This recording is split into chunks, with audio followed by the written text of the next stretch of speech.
8장 9절에서 12절 말씀 보도록 하겠습니다. 8장 9절에서 12절 교독하도록 하겠습니다. 만일 너희 속에 하나님의 영이 거하시면 너희가 육신에 있지 아니하고 영에 있나니 누구든지 그리스도의 영이 없으면 그리스도의 사람이 아니라. 또 그리스도께서 너희 안에 계시면 몸은 죄로 말미암아 죽은 것이나 영은 의로 말미암아 살아있는 것입니다. 같이 읽겠습니다.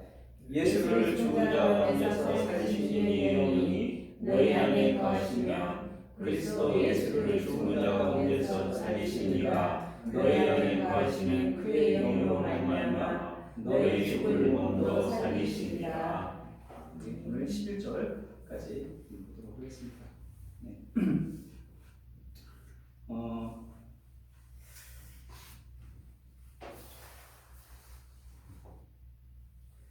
오늘 만약에 누군가 우리에게 믿는 자가 누구인가요? 이렇게 물어본다면 우리가 어떻게 대답을 할 수 있을까요?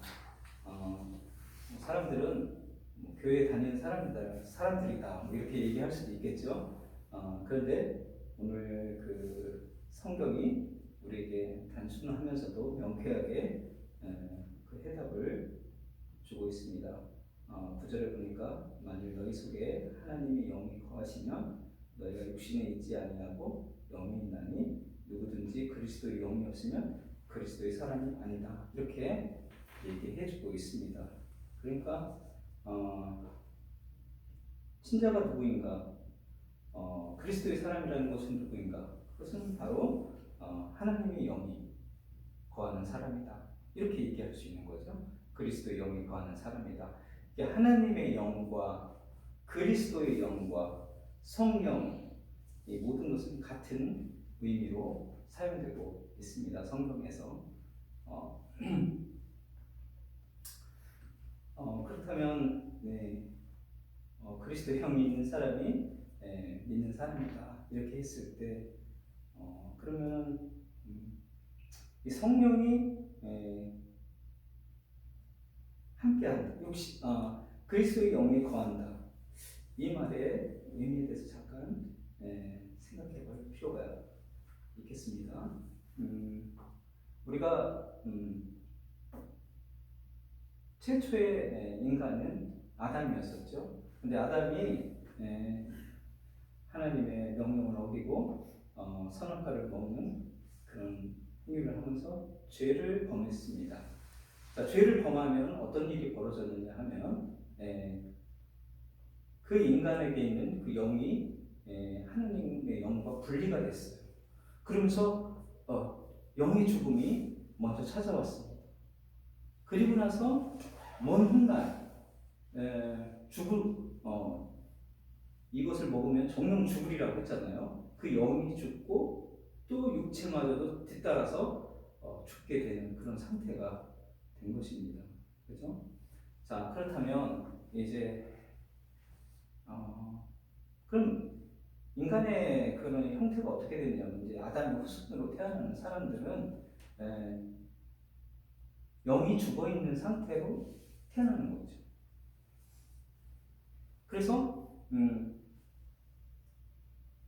성령이 임할 때 그 죽은 영이 살아나는 거죠. 살아나면서 하나님의 영과 결합이 이루어지는 겁니다. 이해가 되시죠? 그렇게 되면 이제 그 사람은 영이 먼저 사는 거예요. 영이 먼저 살고 아까도 아담도 영이 먼저 죽었잖아요. 그 육이 뒤따랐잖아요. 마찬가지로 영이 먼저 살고 육이 뒤따라서 살게 되는 거예요. 그것은 언제입니까? 그러면 육이 살아나는 것은 예수님의 재림. 그때 육이 살아나요. 비로소. 이해가 되시죠? 네. 그래서 10절에 보세요. 또 그리스도께서 너희 안에 계시면 그리스도 영으로 함께 하신다는 거죠. 몸은 죄로 말미암아 죽은 것이나 몸은 아직 살아나지 못하죠. 영은 의로 말미암아 살아있는 것이다. 이렇게 되는 거죠. 네. 그래서 영은 이제 우리가 그리스도의 영이 있으면 영은 살아난 상태로 육은 죽을 몸을 갖고 있는 것입니다. 아직까지. 아시겠죠? 네. 그런데 11절 보면 예수를 죽은 자 가운데서 살리시는 영이 너희 안에 거하시면 그리스도 예수를 죽은 자 가운데 살리시니까 너희 안에 거하시는 그의 영으로 말미암아 너희 죽을 몸도 살리시리라. 그렇게 되는 거죠. 그 육체마저도 이제 살아난다는 거죠. 이게 바로 이제 예수님의 재림시의 완성이 된다. 이런 거죠. 자, 그래서 잘 이해가 되셨나요? 이제 저기 9절부터 11절의 내용이 일단은 성경적 의미에 대해서 우리가 이해가 돼야 돼요. 이해가 돼서 그 여기에 있는 어떤 깊은 의미를 나중에 우리가 이제 알아가야 되는데 일단 이 표면적인 9절부터 11절의 의미가 우리 안에 이제 전달이 돼야 되겠습니다.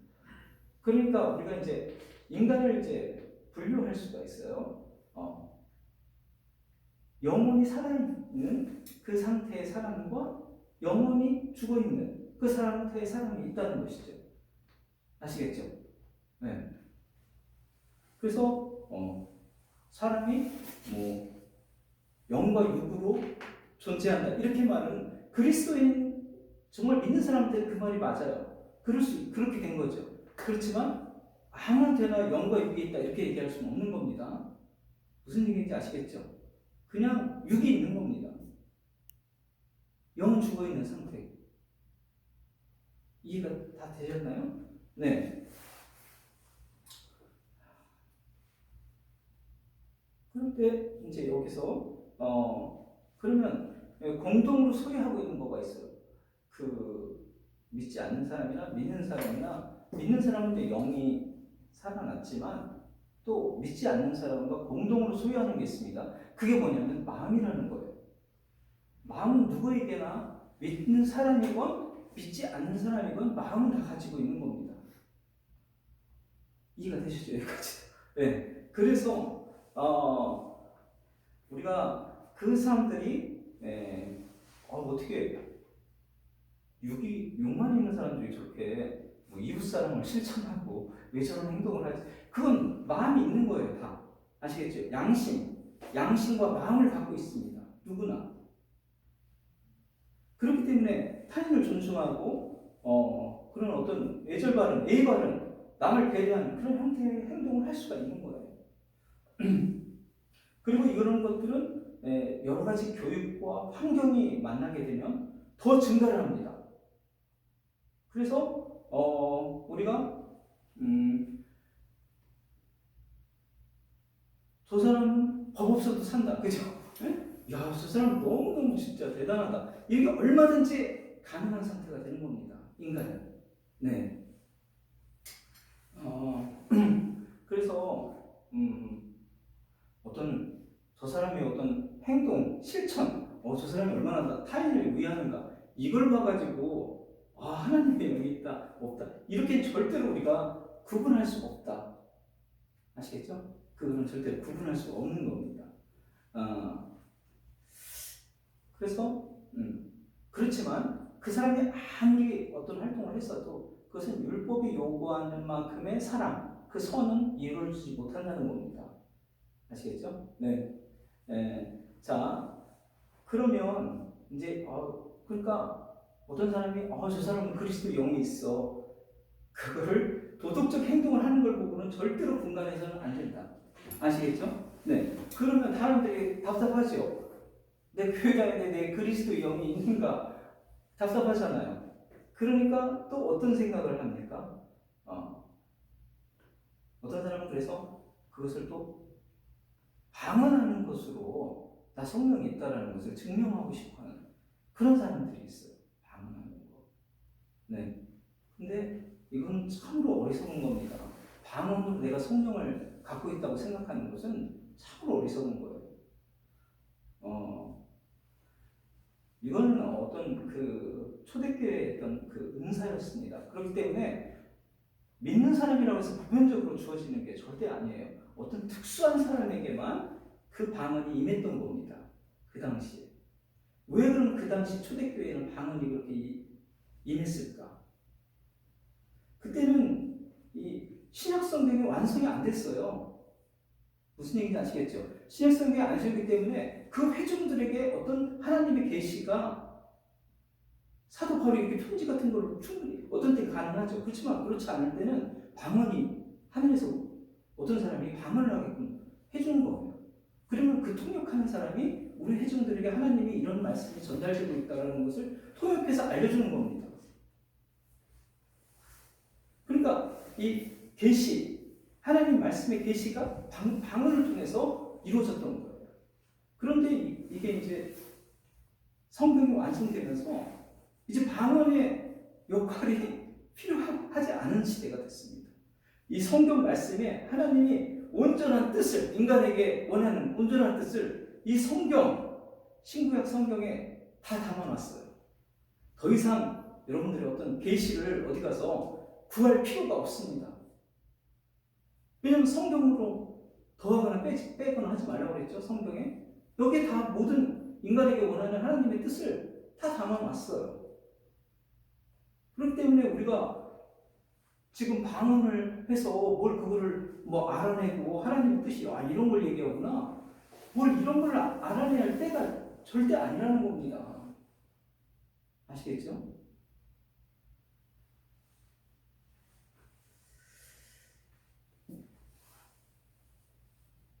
그렇기 때문에 여러분들이 일단 난 하나님의 음성으로 이렇게 말하는 걸 들었어 하면서 얘기하는 거 있잖아요. 이런 거 다 여러분들 걸러내야 돼요. 그건 성경의 얘기가 아니에요.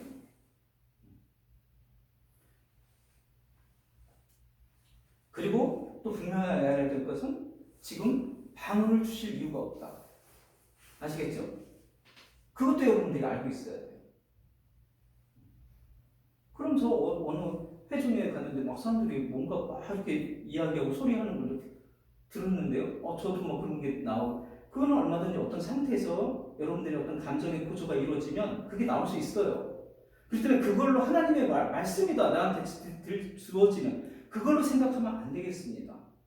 왜냐하면 성경이 계시를 완성했다. 아시겠죠? 네. 온전한 계시가 완성이 됐습니다. 그렇기 때문에 굳이 어떤 말씀으로서 어떤 음성으로서 우리에게 들려줘야 될 이유가 없어요. 우리는 성경에서만 하나님의 뜻을 찾아야 된다. 잘 이해가 되셨나요? 네. 그 방언이 그러한 목적으로 있었던 거예요. 초대교회.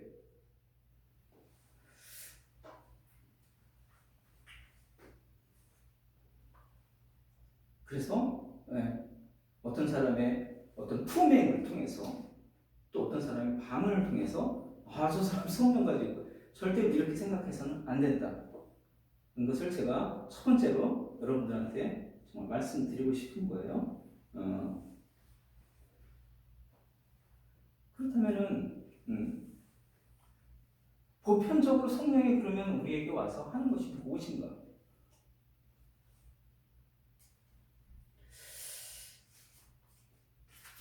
제가 요한복음 16장 8절을 읽어드리겠습니다. 보혜사, 그가 오면 그가 하실 일이에요. 그가 와서 죄에 대하여, 의에 대하여, 심판에 대하여 세상을 책망하시리라. 자, 그러니까 그가 죄에 대해서, 의에 대해서, 심판에 대해서 보혜사가 우리에게 알려준다는 거예요. 보혜사가 임하면, 성령 임하면.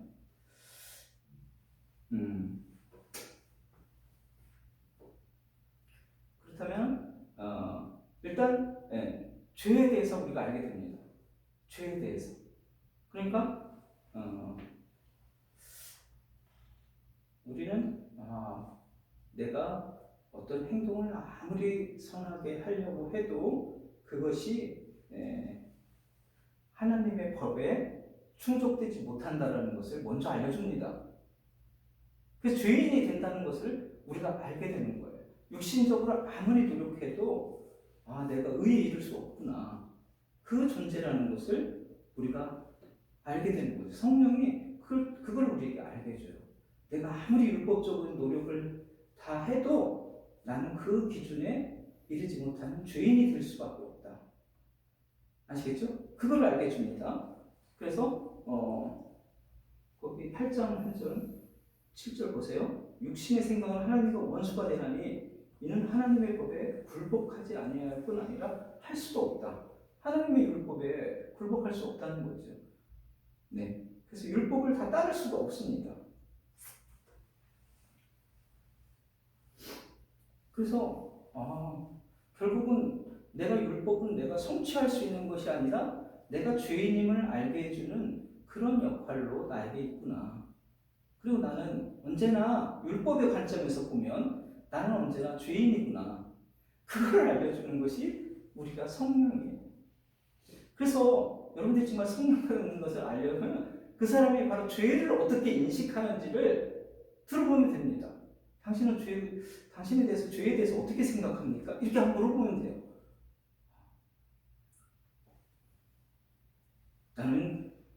나는 성령 받았기 때문에 율법을 다 지킬 수 있습니다. 이렇게 얘기하는 사람이 만약에 있다면 그건 아직 성령이 뭔지 모르는 거죠.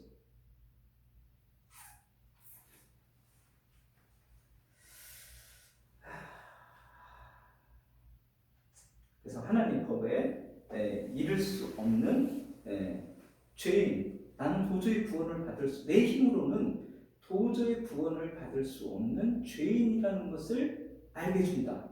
그게 가장 중요한 첫 번째입니다. 그러면 또 이제 뭐예요? 의에 대해서 얘기해 주신다고 하는 거잖아요. 의에 대해서.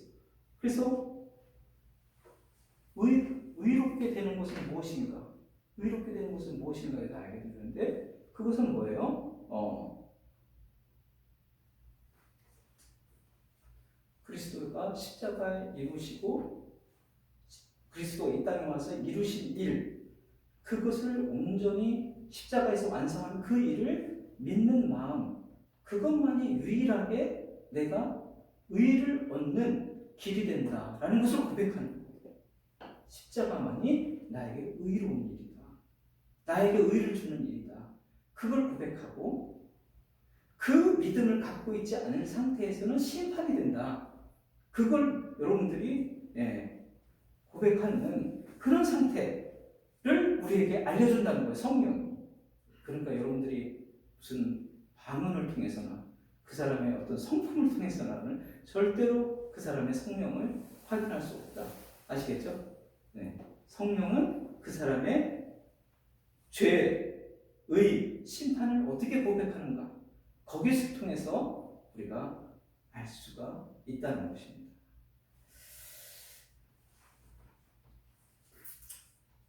근데 여기서 우리가 이제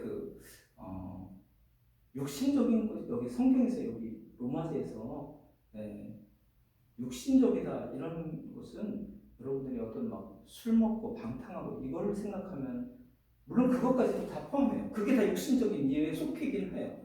그렇지만 가장 큰 정의는 무엇이냐면 육신을 따른다는 것이 무엇이냐면 인간의 힘을 의지한다는 것을 의미합니다. 인간의 힘으로 할 수 있는 것은 다 육신적인 거예요. 인간의 힘으로 할 수 있는 것은. 비록 그것이 경건하고 신앙적인 모습을 갖고 있다 할지라도 인간의 힘을 의지하는 것은 다 육신적인 겁니다. 그래서 바리새인들이 그 신앙 활동을 열심히 했지만 그 사람들이 다 육신적인 거예요. 술 먹고 노는 거와 똑같은 거예요. 인간의 힘으로 하는 겁니다. 나 3년 동안 새벽 기도 드렸습니다. 만약에 인간의 힘을 이용해서 그렇게 했다면 그거 다 육신적인 활동을 한 겁니다. 그래서 우리의 육신과 영의 활동, 그게 무엇인가를 생각해야 돼요. 육신은 나의 가지고 있는 힘을 이용해서 하나님을 기쁘게 하려고 하는 것. 그것이 바로 육신적인 거구나. 아시겠죠? 네. 영은 그리스도가 나를 위해서 다 이루어졌다는 것을 의지하는 마음, 나의 행위를 부인하는 것. 그것이 바로 영적인 거구나. 여러분들 그거를 또 구분할 수 있어야 돼요. 아시겠죠? 그래서 영과 육이 도대체 뭡니까? 그랬을 때 영은 교회에서 열심히 다니는 거고 육은 막 노는 거야. 이렇게 얘기하면 절대로 안 돼요. 내 힘을 이용해서 신앙의 어떤 열정을 보이는 것은 다 육적인 겁니다.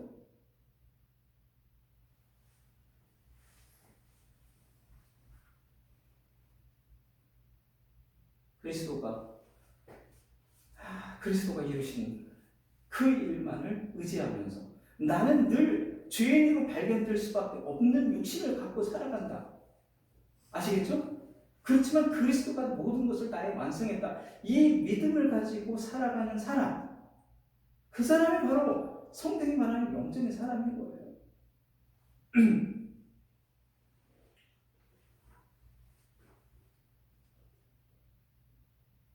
그렇기 때문에 그런 사람들은 그 사랑과 감사가 있는 거죠.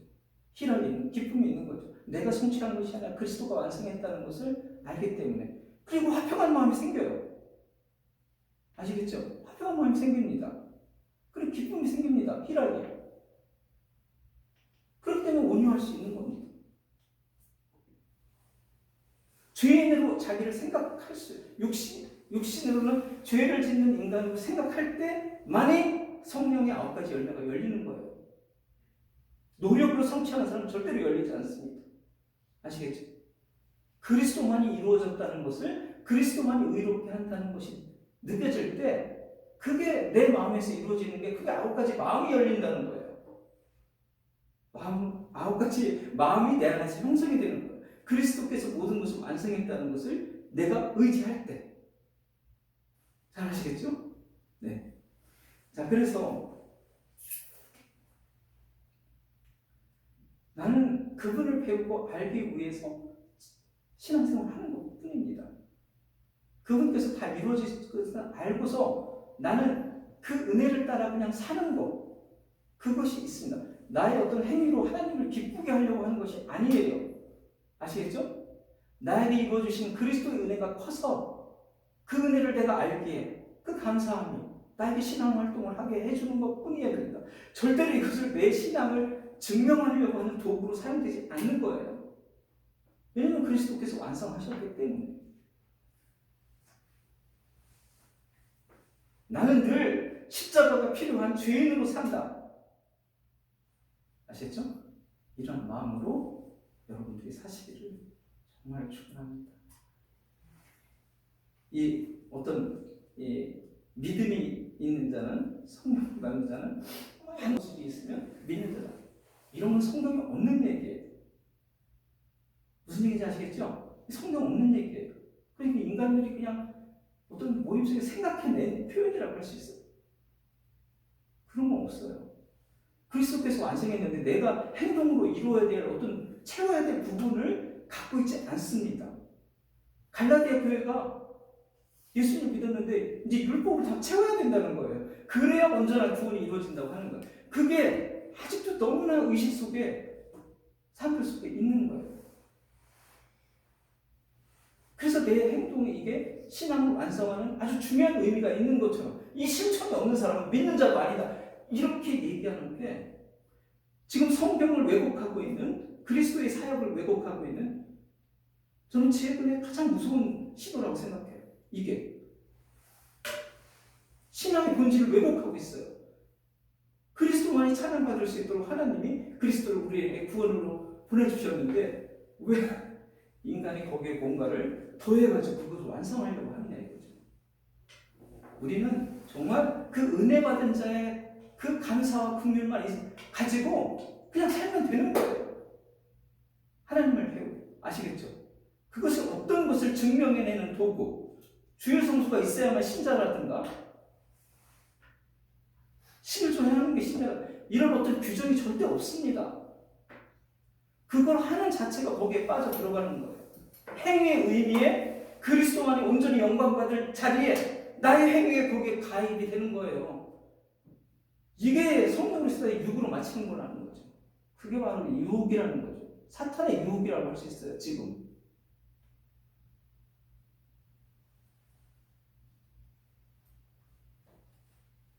그래서 여러분들 마음속에는 나는 정말 늘 율법의 기준에 못 미치는 삶을 나는 매일 살 수밖에 없다. 아시겠죠? 사도 바울이 그렇게 고백했잖아요. 네? 공간 삶입니다. 그죠? 내 지체 속에 한 다른 법이 있어서 내 마음의 법과 싸워 죄의 법으로 나를 살려고 늘 주인인 걸 발견한 거예요. 사도 바울은 늘 주인이라는 것을 발견했어요. 늘 실패자고 율법에 보면 늘 실패자야. 그래서 그리스도께로 감사한다 이거잖아요. 그죠? 우리가 그런 마음으로 늘 살아줘야 됩니다. 그리스도의 은혜가 그리스도 은혜만이 나를 온전하게 하나님의 자녀로 늘 존재하게 만들어주고 있다. 그것을 고백하면서 사시는 거예요. 그 마음 속에서 아까 성령의 9가지 마음을 형성하면서 살면 되는 겁니다. 그건 내가 그 노력해서 갖는 것도 아니에요. 나를 주인으로 보고 그리스도가 온전히 이루어졌다는 생각을 품고 사는 그 삶 자체예요. 아시겠죠? 그 9가지를 내가 막 훈련해서 길러야 되겠다. 이게 잘못된 방향입니다. 이게 사람을 잘못된 대로 끌려가려고 하는 거예요. 그리스도를 약화시키는 그런 존재가 되는 겁니다.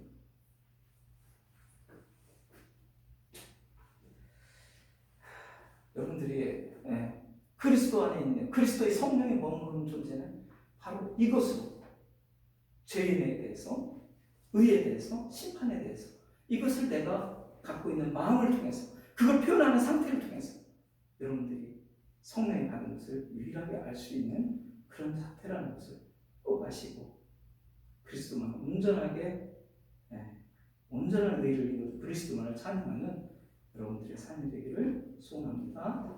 아멘. 기도하겠습니다. 사랑하는 하나님 감사합니다. 오늘 또 우리에게 귀한 말씀 주시고 그리스도의 사랑, 그리스도의 영이 머무는 사랑에 대해서 알려주셔서 감사합니다. 우리의 육체적인 모습을 보면 늘 부족하고 죄인 속에 있지만 그리스도가 온전히 이루어주신 그 은혜의 의를 늘 기억하면서 살아갑니다. 이 은혜가 계속해서 머무는 그 귀한 존재가 다 될 수 있도록 늘 지켜주시고 인도하여 주시옵소서. 감사드리며 예수님 이름으로 기도드립니다. 아멘. 감사합니다. 요즘에 강추위와 함께 또 감기가 우리 가정에 있어가지고 힘든 시간을 좀 보냈습니다. 또 건강 모습으로 자주 건강한 상태로 교제할 수 있기를 또 바라면서 찬송가 301장 부르겠습니다.